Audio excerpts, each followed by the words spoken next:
In this one, we're going to be talking about my journey to making $7,023 per month using YouTube and everything that I've had to do and that you would need to do to achieve this for yourself.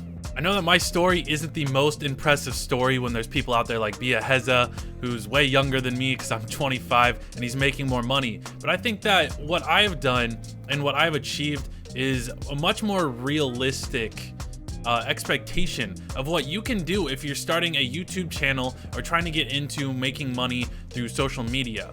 I also wanted to make this video because most of my current audience is mostly into Instagram and Instagram growth hacks, and they don't realize how much potential there really is in making YouTube content on top of focusing on Instagram. So I wanted to make this to show you guys how I've been using both Instagram and YouTube, but mostly YouTube, to be making more money both through YouTube ad revenue and my business. Right now, I actually have two different YouTube accounts. This one's right here, which is just under 6,000 subscribers. And then I have another one that is now reaching about 11,000 subscribers. I think we just got over 11,000 subscribers on that one. I put a lot of time and effort into my videos, and I would really appreciate it if you left a subscribe.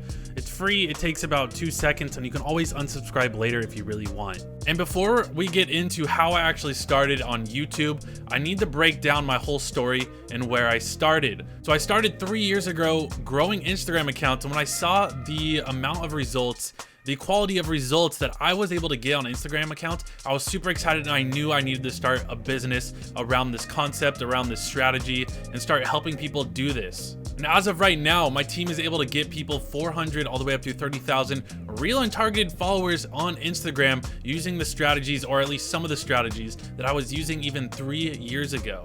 So I knew I could help people grow their Instagram account and get in front of their ideal audience, their ideal clients and customers.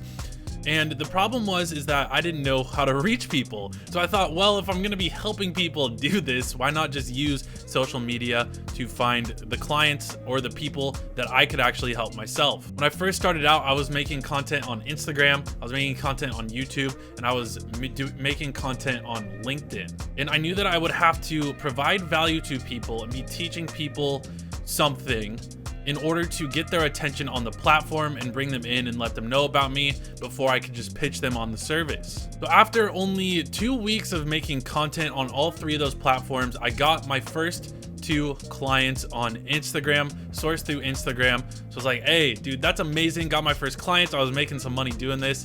I was super stoked on this, and I doubled down on making the content across all 3 of the platforms. It was actually more effort to make the video content for both LinkedIn and YouTube. But I thought that content actually had more value than the images or the short videos that I was putting on Instagram. So I kept making those pieces of content, even though I hadn't gotten any results on either of those platforms yet. After a few more weeks, I actually got my 3rd and my 4th clients sourced through LinkedIn. Okay, so these were businesses who wanted help reaching more of their ideal clients and customers on Instagram, sourced them through LinkedIn, and the video idea started to actually be paying off. After a year of making content across these 3 different platforms, I had only found 2 clients, those first 2 clients, through Instagram. I hadn't found any new clients through Instagram, and I attribute that to not really being able to effectively target my ideal audience on Instagram.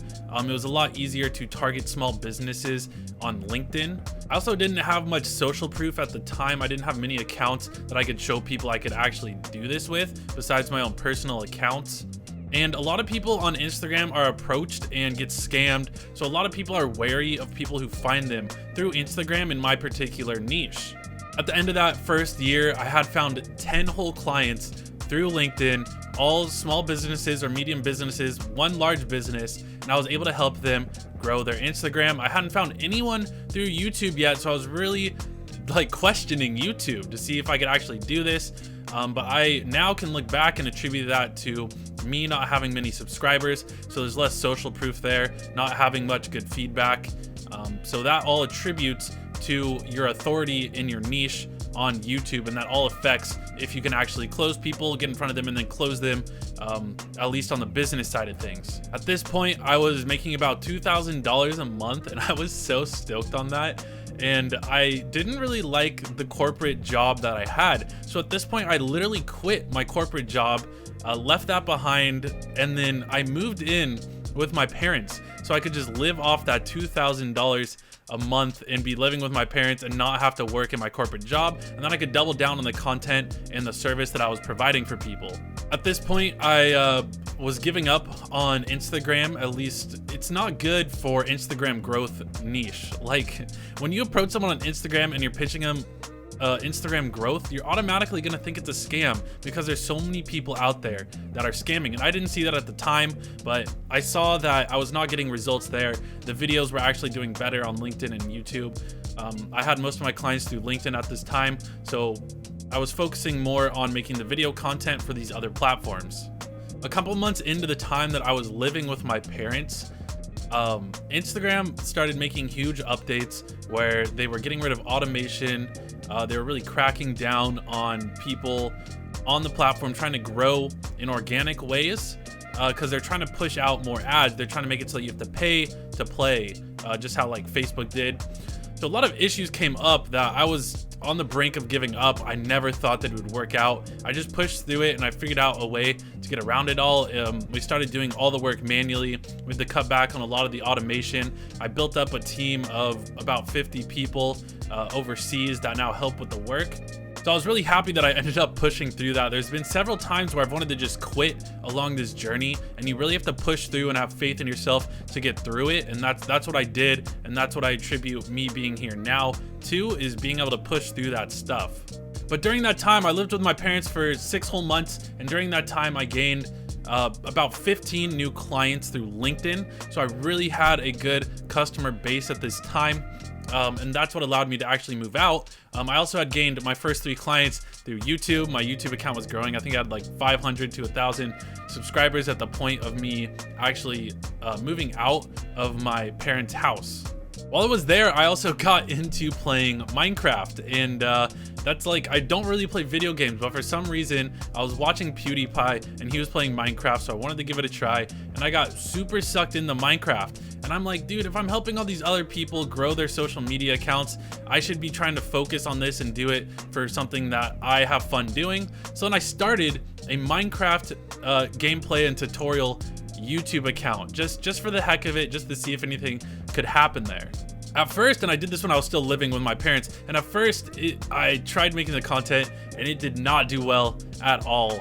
So that I kind of put on the back burner, and then in January of 2020, I moved out of my parents' house and I moved in with my girlfriend. I'm now living in Carlsbad with my girlfriend, and this is where I run the business from home.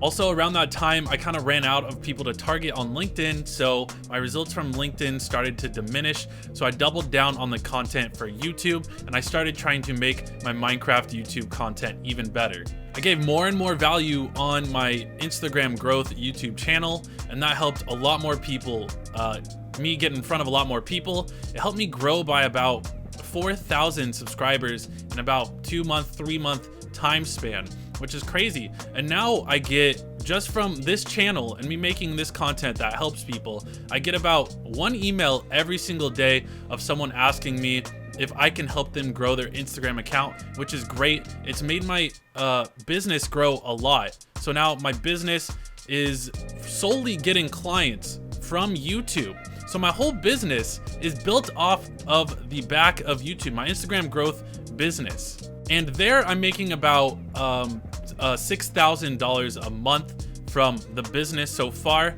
Every day I'm trying to grow that. That's why I'm putting out more Instagram content to try and reach people. But I also want to start making YouTube content like this, how to grow YouTube, just because I have found so much success here. And I think that a lot of people who are trying to live on their own, get out of a corporate job, can find a lot of success in starting a YouTube channel.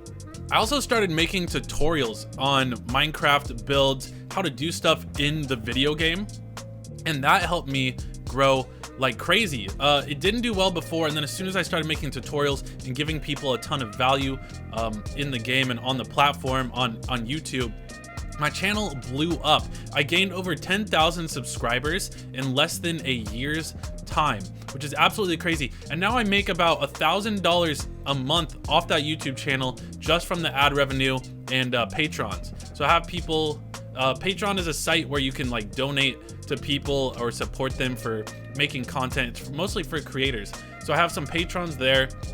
And then the ad revenue, you get ad revenue from YouTube. You split it, you get 55% of the revenue that the businesses pay to put ads on your content. And I'm currently making about $1,000 a month from the ad revenue there. And then I even stream on the Minecraft YouTube channel. And then when you stream, people can even donate money. And I've had upwards of $500 donations just from streaming on a video game, which I think is super awesome. So to break it down, I really used YouTube to get in front of people who would be interested in my service by giving value. I literally tell people everything we do in the service so they can literally go and do it themselves. But then there's going to be businesses who don't have the time or just want someone else to do it, because it is a lot of work. It does take a lot of time. And then that's where I come in, and then I can help them do that. So I used YouTube as a way to give people value, but then also reach the people who would be interested in the service that I have. And then I also am doing YouTube and something that I actually enjoy doing, and I'm getting in front of people there and trying to make money from the ad revenue. These are both ways that you could be starting a YouTube account to make money. You could start a service around something that you're interested in, or even just make a YouTube account that's going to do well enough to where you can make money off of the ad revenue. I hope that I have a lot more content coming out on this topic, because I think that I can help you guys out a lot and achieve this. But yeah, I hope you guys enjoyed my story. I know this was a little bit different than the rest. Thank you so much for watching, and I'll see you in the next one. Bye-bye.